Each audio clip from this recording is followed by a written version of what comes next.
Yes, Red Zone TV kwoli webale kubanga okyagoberera bina gy'osinzira okubanga gy'otulabira. Njagala kubanga nkuwa ate bino olunaku olwaleero ennaku z'omwezi 4 omwezi gwa 6/2024 ekibiina ekya National Unity Platform nga kikulemberwa Robert Kyagulanyi Ssentamu babadde bali supposed okubeera mu kibuga eky'Emityana nga bwomanyi nti National Wide Tour ey'ekibiina kya NUP ebadde ekyagenda maaso mu ngeri ey'emirembe mu mbeera ey'okubeera nti ate abakulu mu kibiina kino ng'okuli Robert Kyagulanyi Ssentamu n'abakulembeze abalala mu bifo eby'enjawulo babadde bakwasaganya ensonga ez'ekibiina oba activities ez'enjawulo ekibiina ekya NUP ze kiteekeddwa okubeera nga kitwala mu maaso. Ng'ebibiina ebirala webikola National Unity Platform nayo ebadde etambuza entambula zaayo countrywide tour yaayo mu mirembe wabula ekitongole kya poliisi nga bwe mwalaba kyabalemesa okugenda e Kamuli, kyabalemesa okugenda e Palisa, kyabalemesa okugenda mu bifo eby'enjawulo bwe bagenda e Mukono baba diverting ne babajja mu kifo we bali balina okugenda, bwe bagenda e Masaka baba diverting ne babalemesa okuyita we bali supposed okuyita. Kakati olunaku olwaleero babadde balina kubeera nga babeera mu kibuga eky'Emityana wabula poliisi ng'ennaku z'omwezi lumu omwezi guno gwennyini ogw'omukaaga baavaayo ne bayimiriza oba ne balemesa ekibiina kino okubeera nga kyeyongerayo nga basinziira ku kabenje kali akaagwa Emaya ku Masaka Road.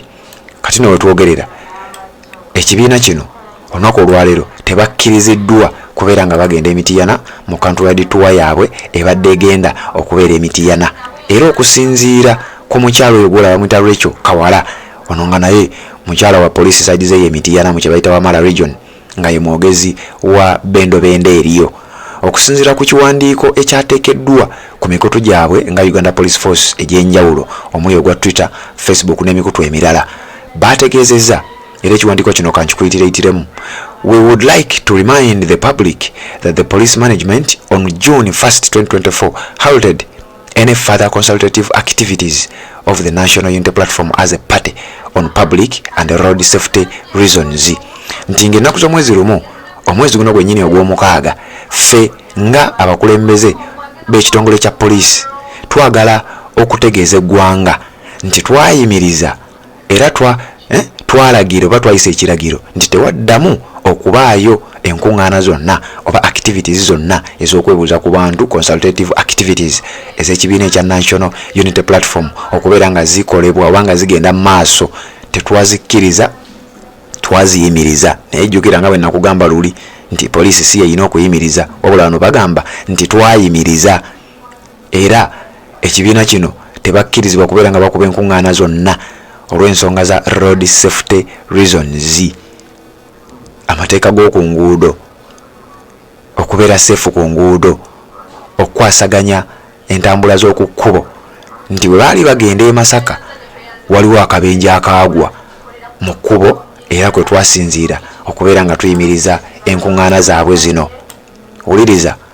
However, we have obtained information on plans by NUP in Mityana about holding consultative meetings on June 4th, 2024 in the district.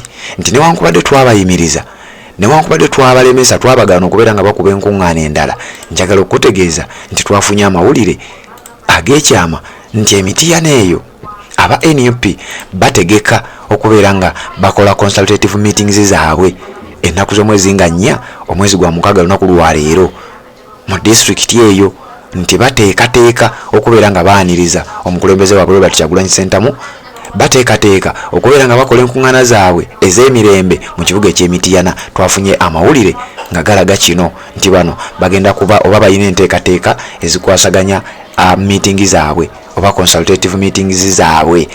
Mukulu wa poliisi mwogezi wa poliisi yayogera bino kati gwali ku Red Zone TV njagala okuba nga mbikuwa. Nagenda maaso ng'agamba we would like to warn all intending participants and other members of the public not to join the unauthorized processions. Nti twagala oba twandyagadde okulabula okuwoninga omuntu yenna eyandyagadde oba eyandibadde asuubira okubeera nga yeetaba mu nkuŋŋaana zino ezimenya amateeka oba ezitakkiriziddwa mateeka unauthorized processions nti tubalabula temugeza ne mukikola era temugeza ne mubeegattako aba NUP bwe babanga ddala bagenda kwasaganya enkuŋŋaana zaabwe nga ffe twaziyimiriza tubalabula temukikola. The Joint Task Force will take very resolute enforcement action in accordance with the law against any illegal acts in order to promote the rule of law.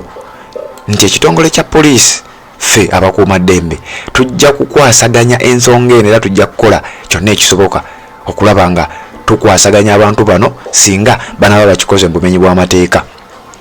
Ffe ogwaffe gwa kupromotinga oba kwasaganya amateeka na biragiro to enforce rule of law, to promote rule of law, okwasaganya enfuga ey'amateeka.